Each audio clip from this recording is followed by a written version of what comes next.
하나님의 말씀 봅니다. 하나님의 말씀은 출애굽기 9장 1절에서 12절 구약성경 94쪽입니다. 여호와께서 모세에게 이르시되 바로에게 들어가서 그에게 이르라. 히브리 사람의 하나님 여호와께서 말씀하시기를 내 백성을 보내라. 그들이 나를 섬길 것이니라. 주님께서 모세에게 말씀하셨다. 너는 바로에게 가서 히브리 사람의 주 하나님을 이렇게 말하신다 하고 나의 백성을 보내어 그들이 나에게 예배드리게 하여라. 내가 만일 보내기를 거절하고 억지로 잡아두면 여호와의 손이 들에 있는 내 가축 곧 말과 나귀와 낙타와 소와 양에게 더하리니 심한 돌림병이 있을 것이며 여호와께서 이스라엘의 가축과 애굽의 가축을 구별하리니 이스라엘 자손에게 속한 것은 하나도 죽지 아니하리라 하셨다 하라 하시고 여호와께서 기한을 정하여 이르시되 여호와가 내일 이 땅에서 이 일을 행하리라 하시더니 이튿날에 여호와께서 이 일을 행하시니 애굽의 모든 가축은 죽었으나 이스라엘 자손의 가축은 하나도 죽지 아니한지라. 바로가 사람을 보내어 본즉 이스라엘 가축은 하나도 죽지 아니하였더라. 그러나 바로의 마음이 완강하여 백성을 보내지 아니하니라. 여호와께서 모세와 아론에게 이르시되 너희는 화덕의 두 웅큼을 가지고 모세가 바로의 목전에서 하늘을 향하여 날리라. 그 재가 애굽의 온 땅에 티끌이 되어 애굽의 온 땅에 사람과 짐승에게 붙어서 악성 종기가 생기리라. 그들이 화덕의 재를 가지고 바로의 앞에 서서 모세가 하늘을 향하여 날리니 사람과 짐승에게 붙어 악성 종기가 생기고 요술사들도 악성 종기로 말미암아 모세 앞에서 서지 못하니 악성 종기가 요술사들로부터 애굽 모든 사람에게 생겼음이라. 그러나 여호와께서 바로의 마음을 완악하게 하셨으므로 그들의 말을 듣지 아니하였으니 여호와께서 모세에게 말씀하심 같더라.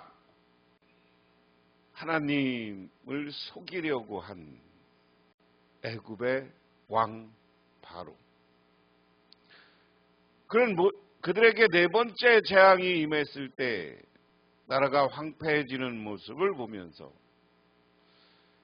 너희 여호와께 가서 기도해달라. 그리고 너희들 내가 내보내주겠다. 이렇게 약속을 했습니다. 그래서 모세가 하나님께 기도하니 이 나라에 퍼져있던 모든 파리와 해충들이 싹 사라져요. 그렇지만 그 약속을 어긴 바로는 그 약속을 어기고 완강하여서 이스라엘 사람들을 내보내지 않습니다. 오늘 이야기는 그 약속을 어긴 바로 애굽에 대한 심판이 어떻게 내려지느냐. 그래서 오늘 9장에는 다섯 번째, 여섯 번째, 일곱 번째 재앙이 묘사되어 있습니다. 그래서 오늘 시간에는 먼저 다섯 번째, 여섯 번째 재앙 이야기를 한번 봅니다.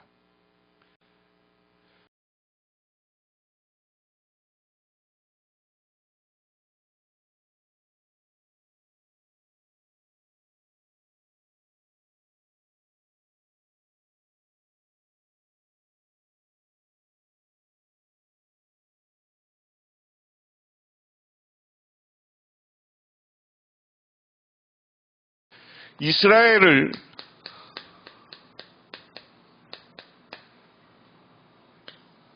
보내주겠다.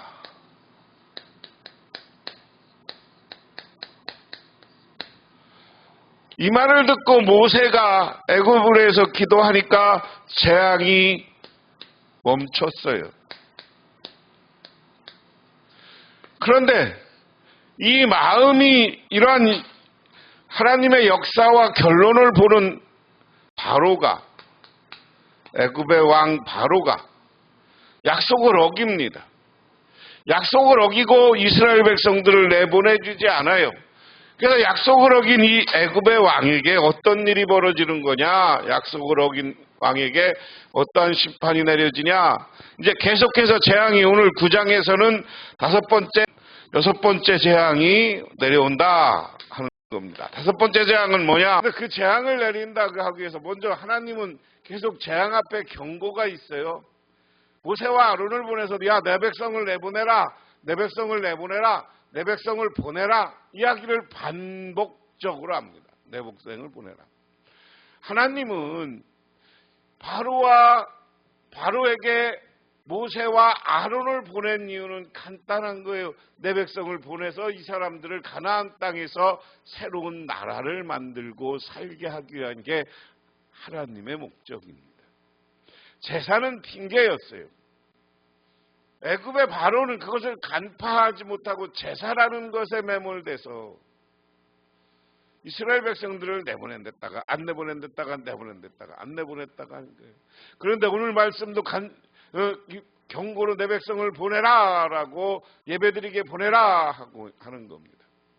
그러니까 다섯 번째 재앙입니다. 내가 그들을 보내기를 거절하고 계속 그들에게 잡아준다면 내 백성을 보내줘. 근데 네가 그들을 보내주지 않고 계속 잡아두면 주의 손이 들에 있는 너의 집짐승들과 곧 말과 나귀와 낙타와 소와 양떼를 쳐서 심히 무서운 병이 들게 할 것이다. 그러나 주는 이스라엘 사람들의 집짐승과 이집트 사람들의 집짐승을 구별할 것이니 이스라엘 자손의 것은 하나도 죽지 아니할 것이다. 야, 하나님이 이제 너들에게 다섯 번째 재앙인데요. 짐승에게 병을 내려 짐승에게 병을 내려서 죽게 만드는 겁니다. 여러분, 이 짐승, 요즘 짐승이라고 하다 집짐승, 가축이라는 말을 많이 써요. 가축, 그죠? 여러분, 오늘날도 가축은 큰 재산입니다. 하나님은 먼저 이스라엘 백성들을 보내라는 명령을 안 드리니까 집짐승을 죽임으로써 이스라엘의 경제적 기반, 오늘날로 얘기하면 경제적 기반을 무너뜨리는 거예요. 그런데 애굽의 짐승은 병이 걸 무서운 병이 걸려 다 죽을 건데 이스라엘 사람들의 짐승은 하나도 죽지 않을 것이다. 주님께서 때를 정하시고 나 주가 내일 이 땅에서 이 일을 하겠다 말씀입니다. 하나님이 때를 정해 네가 안 내보내면 내일 바로 할 거야. 바로 이튿날 주님께서 이 일을 하시니 이집트 사람들이 내 집짐승이 모두 죽었는데 이스라엘 자손의 집짐승은 한 마리도 죽지 않았다. 바로는 사람을 보내서 이스라엘 사람들의 집짐승이 한 마리도 죽지 아니한 것을 확인하였다. 그러나 바로는 여전히 고집을 부리고 그 백성을 보내지 아니하였다. 우리가 세상을 보면서 한 왕, 요즘 말하면 정치인이거든요. 정치가들이 권력을 잡았을 때 누구를 바라보느냐는 거예요. 바로는 자기가 신의 아들이라고 착각하는 거죠. 이스라엘 사람, 애굽 사람들은 자기들이 신의 아들이라고 그랬어요. 애굽의 왕은. 그러니까 우리 현대적으로 하면 자기의 자신감이 너무 큰 거야. 자기들이 믿는 신의 능력이 너무 크다고 보는 거야. 그러니까 마음이 완악해져서 하나님 앞에 겸손하지 않고 내보내려고 하는 거예요. 자, 여기에서 보면 다섯 번째는 뭐냐? 다섯 번째는 아피스라는 황소의 신, 짐승의 신입니다. 이게 전부 이스라엘 사람들에게는 짐승의 신이 다 이 우상하고 관계가 있다고 그랬어요. 황소의 신 아피스 문에 애굽의 신들에 대한 하나님의 직접적 황소 하토스 소 형상이고 황소고 풍요의 상징의 우상이다 하는 겁니다. 안악하니까 교만하니까 안 보내요. 그 다음에 보겠습니다. 여섯 번째 재앙, 주님께서 모세와 아론에게 말씀하셨다. 너희는 화덕이 있는 그름을 두 손에 가득히 움켜쥐어라. 그리고 모세가 그것을 바로 앞에서 공중에 뿌려라. 그것이 이스라엘 온 땅에서 먼지가 되어 사람과 집짐승의 악성 종기를 일으킬 것이다. 그래서 그들은 화덕의 그름을 모아가지고 가서 바로 앞에 섰다. 모세가 그것을 공중에 뿌리니 그것이 사람과 짐승에게 붙어서 악성 종기를 일으켰다. 마술사들도 종기 때문에 모세 앞에서 나서지 못하였다. 모든 이스라엘 이집트 사람과 마술사들에게 종기가 생긴 것이다. 자, 다섯 번째 재앙에도 말을 안 들어. 그러니까 이번에는 하나님이 뭐라는 거야? 모세야, 너 가서 화덕이 있는 데 가서 그런 거 갖다가 바로 들고 가서 바로 앞에서 확 뿌려. 그게 내가 전 세계로 퍼지게 해서 사람들에게 붙어서 악성 종기가 나게 할 것이다.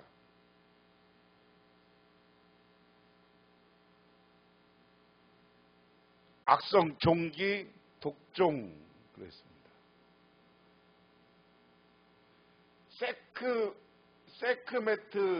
세크메트 이게 치료의 신인데요. 이 악성 종기가 내려서 이 악성 종기 때문에 사람들이 어떻게 하면 꼼짝 못하는 거예요. 그들의 여기에 중요한 이야기는 애굽의 마술사들도 그 종기 때문에, 여기에서 중요한 것은 마술사들도 종기 때문에 모세 앞에 나서지 못하였다. 여섯 번째는 종기인데요. 종기. 사람들의 몸에 붙어요. 근데 이스라엘 백성들이 신으로서는 치료의 신이 있다고 믿었는데 하나님이 치료해 주기 전까지는 치료가 불가능한 거다. 그런데 이것이 이스라엘의 술사들도, 이집트의 술사들도 이것 때문에 바로와 모세 앞에 나오지 못했다. 무슨 얘기예요? 치유의 능력이 없었다. 지금까지 보면 이 술사들이 어떤 재앙이 올 때마다 술사들도 그런 것을 행하면서 잘 할 수 있다고 생각을 했어요. 그러나 주님께서는 바로가 여전히 고집을 부르게 하였으므로 주님께서 모세에게 말씀하신 대로 바로가 그 말을 듣지 않았다. 교만해지고, 오늘 여기에 성경 해석은 하나님이 그 마음에 교만한 마음을 준 것이지만 우리가 아무리 하나님이 줬어도 자기들이 교만한 마음을 가지고 있기 때문에 그 유혹에 넘어가는 거예요. 우리가 세상 속에 살아가면서도 고집스럽고 자기만 알아서 다른 사람들에게 피해를 주는 사람을 많이 봅니다. 우리는 하나님 앞에 순종하면서 겸손해야지 고집 부리면 안 돼. 고집 부리면 안 돼. 하나님 앞에 고집 있는 사람이 아니야. 하나님 앞에 선한 저와 여러분이 되시기를 주님의 이름으로 축원합니다. 오늘 이야기는 두 번의 재앙, 두 가지의 재앙인데요. 하나님이 돌림병을 통해서, 악한 병을 통해서 짐승들을 다 죽여 이것을 통해서 경제적 기반을 없애는 것이고, 그 다음에 사람과 짐승에게 다 종기가 나. 종기는요, 불과 100년 전만 해도 이 종기 때문에 사람이 엄청나게 죽어나갔어요. 그럼에도 불구하고 완악해진 마음, 하나님은 이 재앙을 내리기 전에 먼저 선포해요. 내 백성을 보내라. 그들이 가서 나에게 제사 지내고 예배하게 하여라. 오늘 중요한 이야기입니다. 오늘 이 시간 우리들은 이 말씀을 보면서 다시 한번 기억해야 됩니다. 우리는 하나님께 나가야 됩니다. 하나님께 예배하고 하나님께 영광 돌리고 하나님께 찬양하는 것이 우리의 삶이고, 말씀을 통해서 실천적인 사랑의 실천자가 되어야 되는 줄 믿으시기 바랍니다. 기도하겠습니다. 하나님 아버지 고맙습니다. 오늘도 아버지 하나님의 은혜를 기억합니다. 요술사들도 어쩔 수 없었던 상황을 보면서 전능하신 하나님을 기억하고 전능하신 하나님께 경배하며 찬양하는 삶을 살게 하옵소서. 예수님 이름 받들어 기도드리옵나이다. 아멘.